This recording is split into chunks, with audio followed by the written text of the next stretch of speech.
Secrets are like water when it comes to bridges. This is Legendary Adventures Podcast.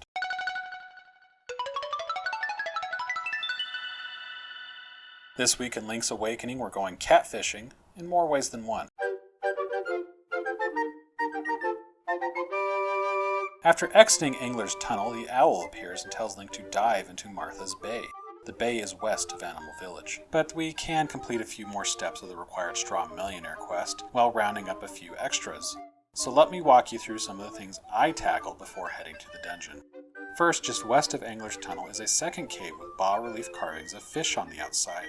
Inside, players will find a sunfish named Mambo. He asks Link if he has an ocarina. Since I did at this point, I was able to say yes. Mambo then teaches Link a new song, Mambo's Mambo.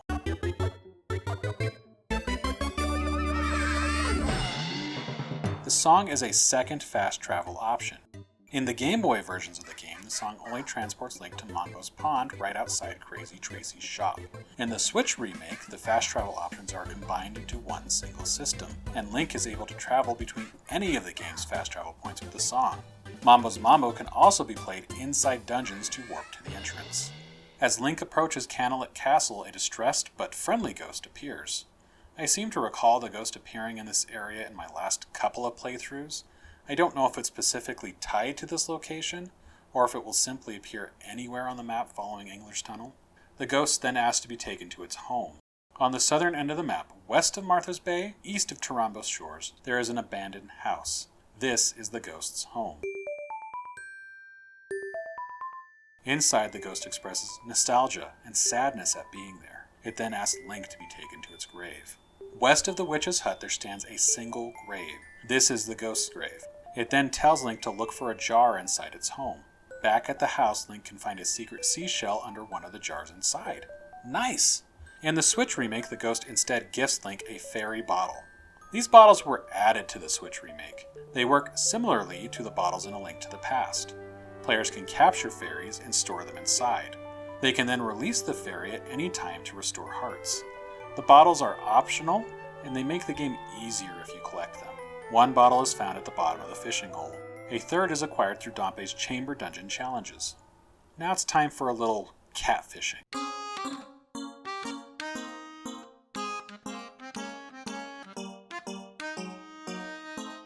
Inside a small home in Animal Village, we find Christine the goat. She'll normally brush Link off for not having any flowers, but we now have a hibiscus. She takes it from Link and asks him to deliver a letter to Mr. Wright for her. Mr. Wright lives to the northwest of the mysterious forest. He's another cameo appearance here in Link's Awakening. Mr. Wright first appeared in the Super Nintendo port of Sim City, and he'll become a recurring character in the Zelda series. Mr. Wright is apparently carrying out a relationship with Christine by mail. She shows us a picture she sent him. It's supposed to be of herself, but we see it's actually a photo of Princess Peach from the Mario games.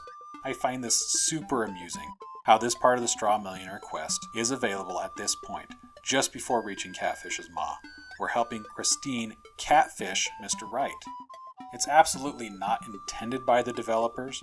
The term catfish for someone who assumes a false identity wasn't coined until the release of the 2010 documentary of the same name, but it's great anyway. For delivering the letter, Mr. Wright gives Link a broom.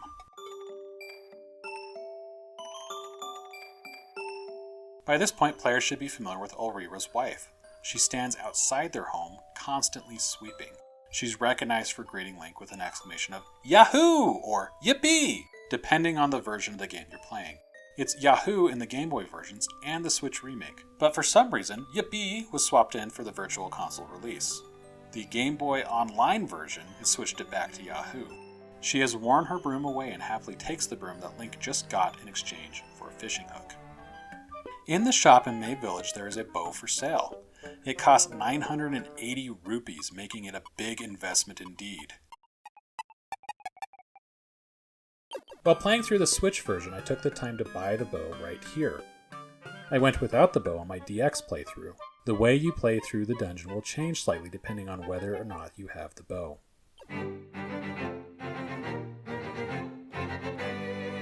Now it's on to Martha's Bay. There we'll meet a mermaid. She tells us that she lost her necklace and offers to give Link a scale from her tail if he can find it. On the eastern edge of Martha's Bay, there's a small island with an owl statue on it. It can be reached by traveling south and then west on land near Animal Village. The owl statue offers this hint: secrets are like water when it comes to bridges. This is the hint players need to go back into the water and then to dive under the bridge they just crossed over. Under the bridge is presented in a side-on view. Players will find a fisherman. He'll ask Link for the fishing hook, and he'll offer Link whatever his next catch is in order to get it. The next catch is the mermaid's necklace, and true to her word, the mermaid gives Link a scale in exchange for the necklace. Now it's on to the dungeon. It's a large catfish-shaped building surrounded by stones in the center of Martha's Bay. If players dive near the southeast corner of stones, they can swim through a side-scrolling area to reach the dungeon in the middle. The catfish's mouth is the entrance to the dungeon. The music is dramatic with deep bass notes punctuated by high notes. It sounds ominous.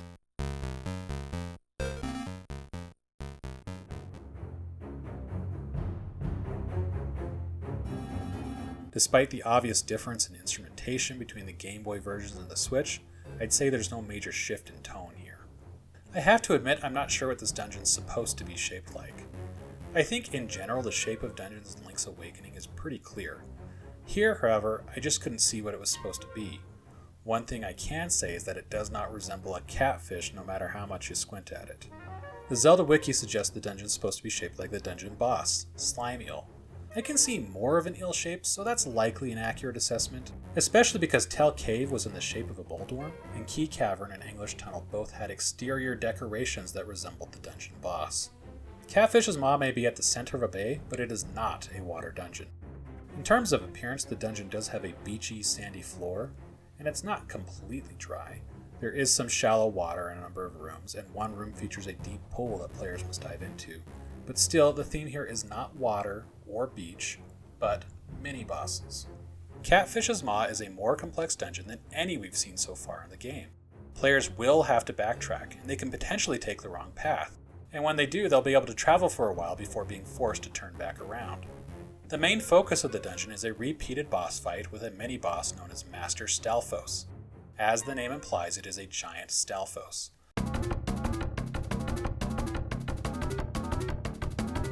Like the large Stalfos enemies seen in the Ice Palace in A Link to the Past, players must hit Master Stalfos to make him collapse, and then use a bomb to damage him. In the first 3 fights, Master Stalfos will run after taking a few hits. Players chase Master Stalfos through the dungeon in order to acquire the dungeon item, the hookshot. Each arena where players can encounter him is rectangular in shape and features a skull shape on the floor. Players must visit each arena in order, and each arena room is marked. In the Game Boy versions, there are blocks in the corners of each room to indicate the number of arena it is. In the Switch version, there are glowing tiles in the skull shape on the floor to indicate the arena order. The first arena is located near the midsection of the dungeon. Players can reach it by traveling west 3 rooms from the entrance, then 3 rooms north. The second arena is just 2 rooms away from the first. From the first arena, players head east 1 room, then north 1 room. They'll then reach a room with a formation of 5 blocks in the center which limit the direction of travel. Players need to head east from this room to reach the second arena. The third and fourth arenas are located on the northern end of the dungeon. To reach the third arena, players head north through a long room, west 1 room, and then north again 1 room. While the final arena is located in the northern part of the dungeon, it's reached through the southern end. That means players need to backtrack after the third fight. If you use Mambo's Mambo to return to the dungeon entrance, you can travel 4 rooms to the west to access a staircase leading to a side-scrolling area. Getting to the other end of the side-scrolling area will take players to the northern section of the dungeon with the 4th arena. After defeating Master Stalfos a 4th time, players are awarded the hookshot.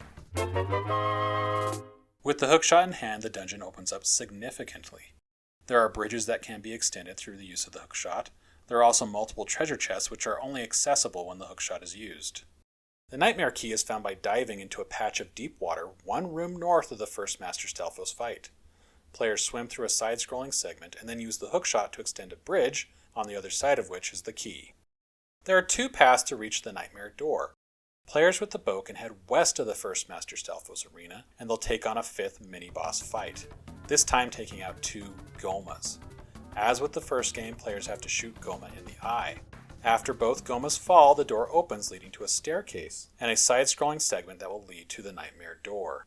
Players who don't have the bow or who simply want to avoid the Goma fight can find another staircase east of the Master Stalfos arena.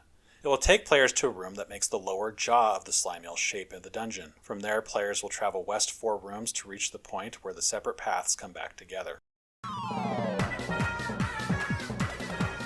The boss of the dungeon is Slime Eel. It ducks in and out of 4 holes in the wall, while its tail moves in a circular motion around the center of the room trying to hit Link. Players must use the hookshot to pull it from the wall and then land hits on its weak spot. There's sometimes a fake eel that appears to throw players off. In the Switch remake, the fake eels have black eyes with white pupils. I don't know a way to tell a difference in the Game Boy versions. After Slime Eel falls, it states that Link does not know what kind of island Koholint is, and it dies laughing. It drops a heart container and Link can obtain the 5th instrument, the Wind Marimba.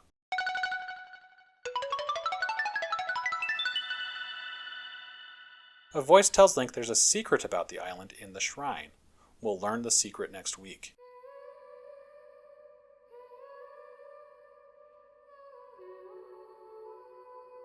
If you haven't already, please subscribe to follow along. If you're enjoying this podcast, please consider sharing it with a friend. I'm Paul Riley. Thanks for listening.